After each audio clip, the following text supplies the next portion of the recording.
and thus violate public safety concerns. Yeah, and Senator Coons, that's why reentry, we call it, halfway houses, what you need, Senator Welch, are so important because many people deserve to go to prison, but many people are going to get out of prison. And we don't want a revolving door. We want to do everything we can to make productive members of society. And when someone goes to prison, I saw this every day. You saw this as a revolving door. People get out. Welcome back to Hot News Today. If you thought politics couldn't get any hotter, think again. In Washington, sparks flew as Pam Bondi took aim at President Biden's latest round of pardons, calling them, quote, abhorrent, during a tense exchange with Senator Chris Coons. Here's what went down. Attorney General Bondi, in our previous conversation, we talked about criminal justice reform, and in particular, your contribution to the enactment of the First Step Act in the previous Trump administration. And I just want to talk with you about a couple of bipartisan initiatives in this area. Senators Cornyn, Lee, Durbin, Tillis, Booker, and I have introduced a bipartisan bill called the Safer Supervision Act. It focuses on the fact that federal probation officers have a massive caseload, often more than 100 folks they are supposed to be closely supervising. And this bill would work on focusing supervised release resources on those who really need it and creating positive incentives for those who are willing and able to be rehabilitated and leave prison much less likely to reoffend. The hearing opened with Senator Coons talking up bipartisan criminal justice reforms, like the Safer Supervision Act and the Driving for Opportunity Act. Both aim to help folks on probation get a fair shot and make sure poverty doesn't equal prison time. Bondi agreed that rehabilitation, re-entry, and mental health in prisons matter. She even pointed out that some local jails do a better job than the feds. But then, things got heated. When Coons suggested making the clemency process more routine and less political, Bondi pounced. She slammed Biden's recent pardons and commutations, calling them absolutely abhorrent.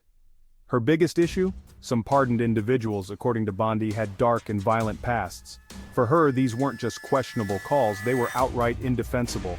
What's your experience about the need to support people when they get out of prison and to provide them with positive incentives rather than just leaving them to their own free will and the very high likelihood they may reoffend and thus violate public safety concerns? Yeah, and Senator Coons, that's why reentry, we call it, halfway houses, what you need, Senator Welch, are so important because many people deserve to go to prison, but many people are going to get out of prison. And we don't want a revolving door. We want to do everything we can to make productive members of society. And when someone goes to prison, I saw this every day. You saw this as a revolving door.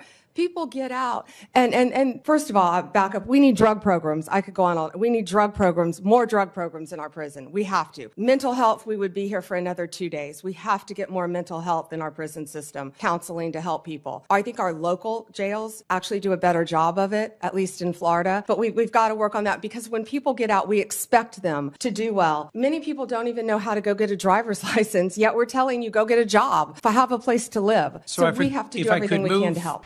Now, even with all the fireworks, there were moments of unity.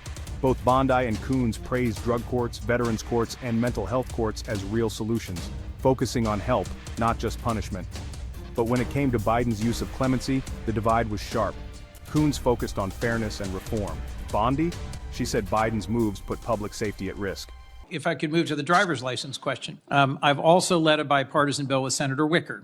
Senator Grassley is also a co-sponsor. It's called the Driving for Opportunity Act. And it recognizes that in many states, there is a practice of suspending driver's licenses where someone is too poor to pay their court-related or public safety-related fines and fees, but where the driver's license isn't suspended because they're dangerously driving. It's just because they haven't paid their fines and fees. And then without a driver's license, they lose their job or they're not able to get a job. Would you be willing to work with this bipartisan group of us on these two bills, Driving for Opportunity and the Safer Supervision Act? I would love to read both of them, and I was unaware of that happening with driver's license. So here's the big question. Is clemency about second chances, or is it being used and abused for politics? Bondi's fierce criticism shows this debate is only getting started, even as lawmakers find common ground elsewhere. Last two questions. Clemency, as we discussed, often near the end of an administration, there's a rush to consider pardons. Would you be willing to work at a more institutionalized clemency process where there aren't just lots of commutations near the end of a term, but where there's a regular process where the DOJ and the clemency process is looked at to see whether there are reforms that should be made and recommendations that could be made to the president throughout his term? I would love to look at that process. I can tell you that the pardons, the commutations that Joe Biden just made were abhorrent to me, absolutely abhorrent, taking people off death row. I looked at the facts of many of those cases, and they were so troubling to me. I don't know what process you intend to implement, but I would love to study that with you. Well, we talked positively about your experience and mine with drug courts, veterans courts, mental health courts. There are some things we will continue to disagree about and other things I hope we can work on together. Thank you. Thank you, Senator. If you found this breakdown helpful, hit subscribe and turn on notifications for more no-nonsense updates from Capitol Hill. Stay informed, stay engaged, and keep questioning.